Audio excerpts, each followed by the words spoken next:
అసలే వేసవి కాలం, అందులోనూ మండుతున్న ఎండలు, తాగడానికి నిత్యావసరాలకు వాడుకోవడానికి నీళ్లు లేక తీవ్ర ఇబ్బందులకు గురవుతున్నామని సిద్దిపేట జిల్లా మిరుదొడ్డి మండలం అల్వాల్ రామ్నగర్ వడ్డెర కాలనీ వాసులు జిల్లా కలెక్టర్ కార్యాలయానికి చేరుకున్నారు.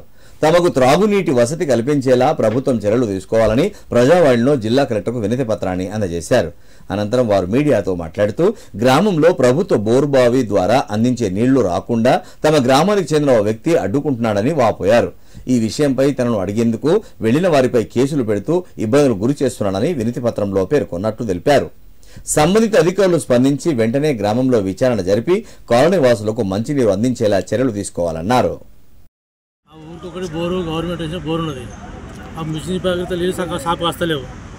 ఆ నీళ్ళు మొత్తం వాళ్ళ కాలువ బొందలు పైప్ వేసారు. కడప లీక్ అయినా తనకి నీళ్ళు సాపు వస్తలేవు. మాకు ఆ నీళ్ళు మాకు సరిపోతలేవు. మాకు నీళ్ళు మంచిలో బోరు ఉన్నాయి. మాకు 4 బోరు ఉంటే బోరు అన్ని మోటార్ కాబట్టి సాపు లేవు.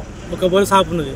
ఒక బోరు మావాడే వాడు ఆక్రమించుకొని ఒక రైతు నీళ్ళు తాగడానికి ఇస్తలేడు. లొల్లి చేస్తున్నాడు. పోతే లొల్లి చేస్తుండ్రు.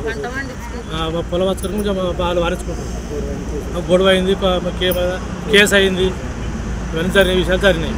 మాకు ఆ నీళ్ళు మాకు గవర్నమెంట్ మాకు సహాయకారం చేసి మాకు సాయం చేయండి.